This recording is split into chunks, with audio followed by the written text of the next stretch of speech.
Assalamualaikum warahmatullahi wabarakatuh. Waalaikumsalam warahmatullahi wabarakatuh. Selamat siang anak-anak. Selamat Siang, Bu. Gimana kabarnya hari ini? Sehat semua ya? Alhamdulillah sehat. Alhamdulillah sehat. Alhamdulillah. Oke, Sebelum kita mulai pembelajaran pada siang hari ini, alangkah baiknya kita berdoa dahulu. Berdoa mulai. Bismillahirrahmanirrahim. Rabbi zidni ilma warzuqni Amin. Rabbal alamin. Nah, hari ini apakah ada yang tidak masuk? Lengkap, Bu. Masuk semua. Ya. Oke. Seperti biasa, kita awali pembelajaran hari ini dengan tadarus Al-Qur'an. Hari ini siapa ya yang memimpin? Mas Darmawan. Oh iya, silahkan Mas Darmawan. Oke. A'udzu billahi minasy syaithanir rajim. Bismillahirrahmanirrahim. Qul huwallahu ahad. Allahus samad. Lam yalid wa lam yulad wa lam yakul lahu kufuwan ahad. Shadaqallahul azim. Sudah, Bu. Oke, baik, terima kasih kepada Mas Darmawan yang telah memimpin tadarus di siang hari ini. Nah, pada kesempatan kali ini kita akan membahas tentang pelaksanaan mengurus jenazah. Materi ini disampaikan di kelas 11 SMA atau SMK semester 1. Nah, kita kan udah pasti pernah mendengar kabar tentang orang meninggal, baik itu disebabkan karena sakit ataupun karena bencana. Kematian itu kan sebuah kepastian dan ketetapan dari Allah, sebagaimana firman Allah dalam Quran Surat Ali Imran ayat 185. Ada yang tahu bunyinya gimana? Tahu, Bu. Gimana bunyinya, Mas Darmawan? Tak bacain ya, Bu. Sama artinya nggak, Bu? Boleh. Kalau tahu, boleh dibacaan sekalian. Oke. Bismillahirrahmanirrahim. Kullu nafsin dha'iqatul maut wa innama tuwaffawna ujurakum yawmal qiyamah. Faman zuhziha 'anil nasi wa udkhilal jannata faqad faz. Wa mal hayatud dunya illa mata'ul ghurur. Artinya, setiap yang bernyawa akan merasakan mati, dan hanya pada hari kiamat sajalah diberikan dengan sempurna balasanmu. Barang siapa dijauhkan dari neraka dan dimasukkan ke dalam surga, sungguh dia memperoleh kemenangan. Kehidupan dunia hanyalah kesenangan yang memperdaya. Itu, Bu. Ya, bagus. Terima kasih kepada Mas Darmawan. Mari kita beri apresiasi kepada Mas Darmawan. Kemudian, kewajiban kita sebagai umat muslim terhadap jenazah adalah yang pertama, memejamkan matanya dan memohonkan ampun kepada Allah atas segala dosanya. Yang kedua, menutupi seluruh badannya dengan kain sebagai penghormatan dan agar tidak kelihatan auratnya. Dan yang ketiga, ditempatkan di tempat yang aman dari jangkauan binatang. Karena apa? Karena orang mati itu sudah tidak bisa menjaga dirinya sendiri. Dan yang keempat, bagi keluarga dan sahabat-sahabat dekatnya, tidak dilarang mencium si mayat. Nah, ada 4 pembahasan dalam pertemuan kita tentang perawatan jenazah. Yang pertama, tentang memandikan jenazah, mengafani jenazah, menyolati jenazah, dan mengubur jenazah. Ibu akan membagi menjadi 4 kelompok, dan setiap kelompok membahas salah satu tahapan dalam perawatan jenazah. Untuk absen yang pertama sampai kelima, itu membahas tentang memandikan jenazah. Absen 6 sampai absen 10 membahas tentang mengkafani jenazah. absen 11 sampai absen 15 membahas tentang mensolati jenazah, dan absen 16 sampai absen 20 tentang menguburkan jenazah. Ibu beri waktu 20 menit untuk mendiskusikan tata cara perawatan jenazah. Setelah itu, salah satu perwakilan dari masing-masing kelompok mempresentasikan hasil diskusinya. Jadi silakan dimulai diskusinya. Baik, Bu. Iya, Bu. Apakah ada kesulitan dalam diskusi? Alhamdulillah tidak, Bu. Sampai sekarang belum ada, Bu. Baik. Sejak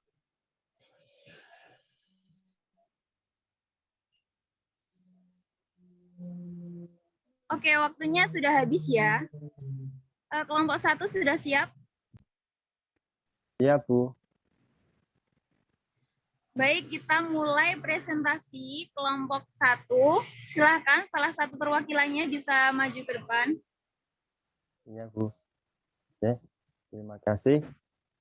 Perkenalkan, nama saya Darmawan Adiputra, perwakilan dari kelompok 1 ingin mempresentasikan hasil diskusi kami tentang tata cara memandikan jenazah.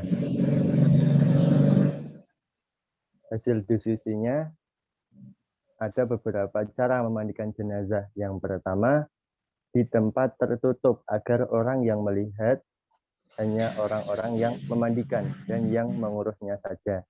Terus yang kedua, yang B, mayat diletakkan di tempat yang tinggi seperti divan atau meja. Yang selanjutnya, yang D, dipakaikan kain basahan seperti sarung agar auratnya tidak terbuka. Selanjutnya, mayat didudukkan atau disandarkan pada sesuatu, lantas disapu perutnya sambil ditekan pelan-pelan agar semua kotorannya keluar. Setelah itu dibersihkan dengan tangan kiri, dan yang memandikan dianjurkan mengenakan sarung tangan.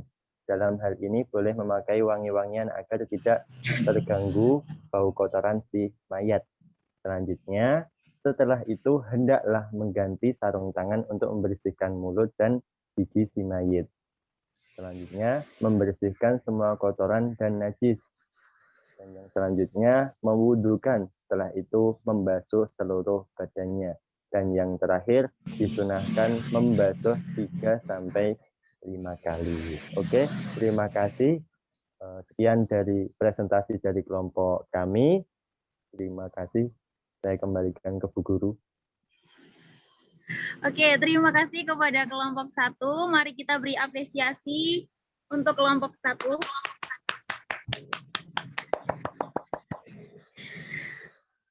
Ibu akan sedikit menjelaskan dan menambahkan tentang materi tentang memandikan jenazah.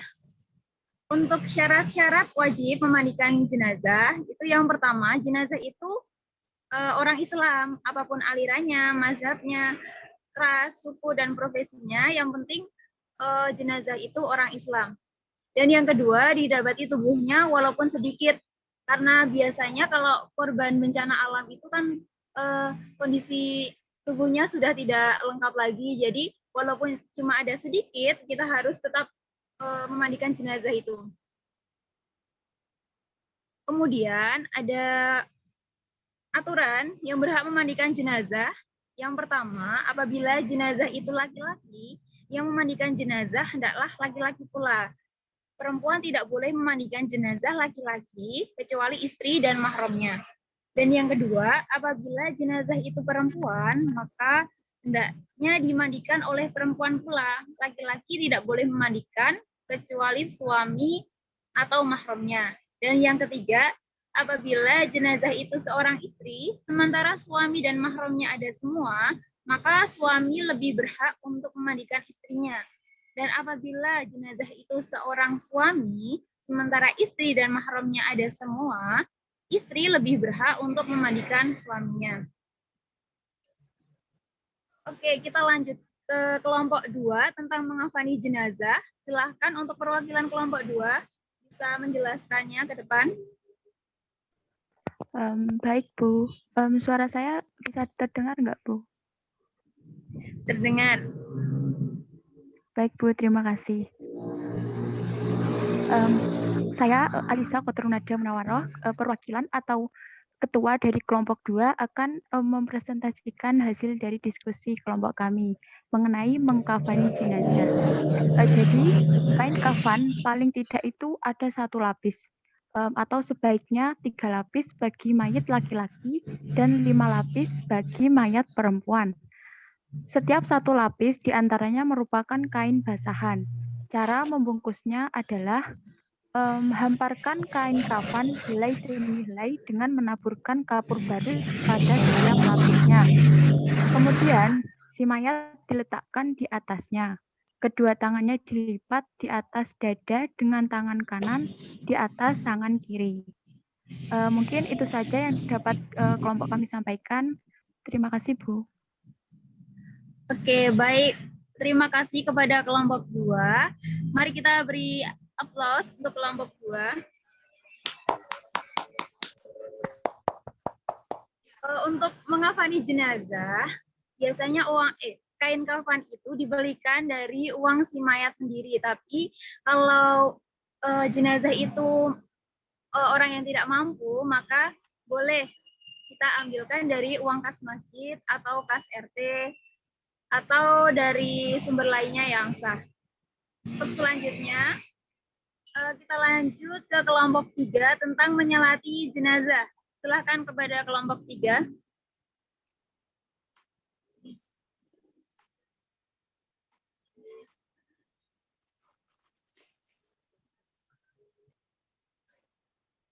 Siapa Ya, kelompok Bu. 3? Oh ya. Saya, Bu. Maaf sebelumnya, Silakan. apakah suara saya terdengar? Terdengar, Mas. Oh ya, langsung saja. Di sini saya perwakilan dari kelompok 3 atas nama Ahmad Najib akan membacakan atau menjelaskan sedikit mengenai tata cara menyolati jenazah. Yang pertama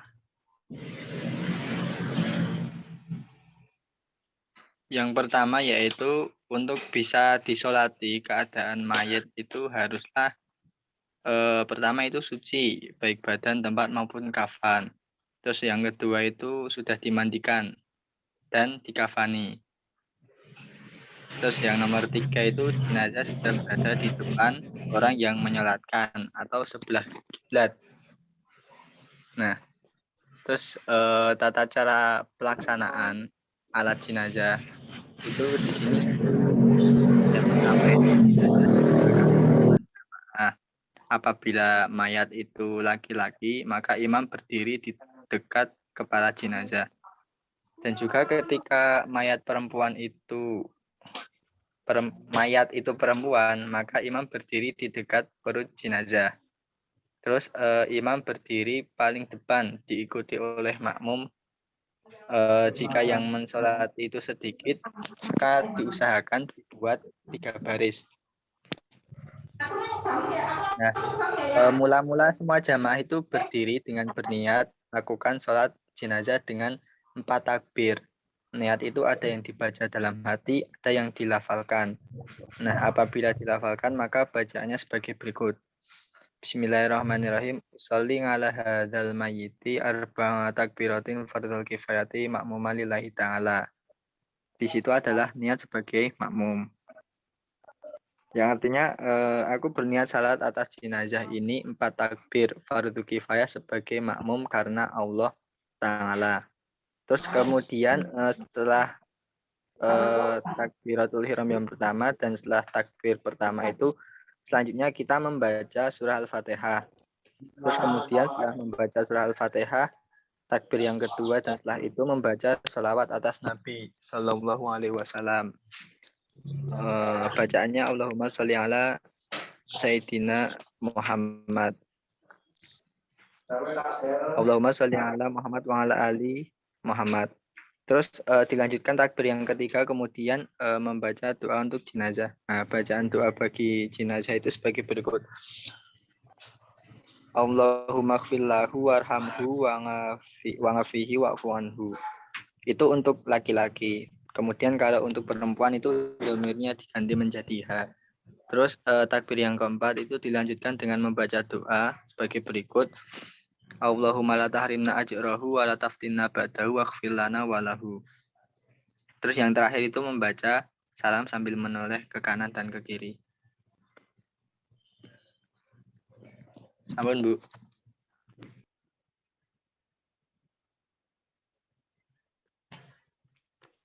Oke, terima kasih kepada kelompok 3. Mari kita beri apresiasi untuk kelompok 3. Sudah cukup jelas ya. Dan dilanjutkan kepada kelompok 4 tentang menguburkan jenazah. Silakan untuk perwakilan dari kelompok 4. Baik, Bu. Sebelumnya apakah suara saya terdengar, Bu? Terdengar, Mbak. Baik, perkenalkan saya Umi Mahdiah Nabila dari perwakilan dari kelompok terakhir, yaitu akan menjelaskan tentang tata cara mengubur jenazah. Nah, tata cara yang pertama yaitu membaca Bismillahirrahmanirrahim Rasulillah saat meletakkan mayat dalam kubur. Bismillahirrahmanirrahim Rasulullah ini mempunyai arti dengan nama Allah dan nama agama Rasulullah. Dalam riwayat lain, Rasulullah Shallallahu Alaihi Wasallam juga membaca Bismillahirrahmanirrahim Rasulillahi wa ala sunnati Rasulillah, yang artinya dengan nama Allah dan nama agama Rasulullah dan atas nama sunnah Rasulullah. Hadis riwayat 5 ahli hadis kecuali Nasai dan Ibnu Umar radhiyallahu anhu. Yang kedua yaitu sebelum dikubur, ahli waris atau keluarga hendaklah bersedia menjadi penjamin atau menyelesaikan atas hutang-hutang si mayat jika ada, baik dari harta yang ditinggalkannya atau dari sumbangan keluarganya. Sekian presentasi dari kelompok kami. Wassalamualaikum warahmatullahi wabarakatuh. Waalaikumsalam warahmatullahi wabarakatuh. Warahmatullahi wabarakatuh. Baik, terima kasih kepada kelompok 4. Mari kita beri applause untuk kelompok 4.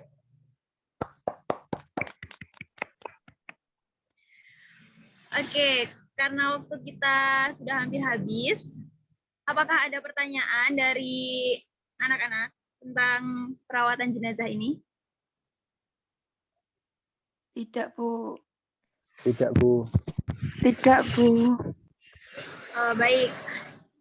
Apakah ada yang mau menyimpulkan pembelajaran hari ini? Saya, Bu. Ya, silakan, Mbak. Siapa ini? Nabila, Bu. Oh ya, silakan Mbak Nabila. Oke, terima kasih.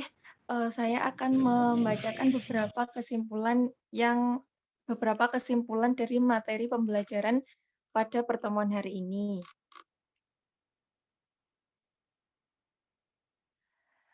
Yang pertama yaitu kewajiban terhadap jenazah antara lain yaitu ada 4, memandikan, mengafani, menyalati, dan menguburnya. Yang berhak memandikan jenazah itu adalah keluarga terdekat, bapak, ibu, suami, istri, dan anak.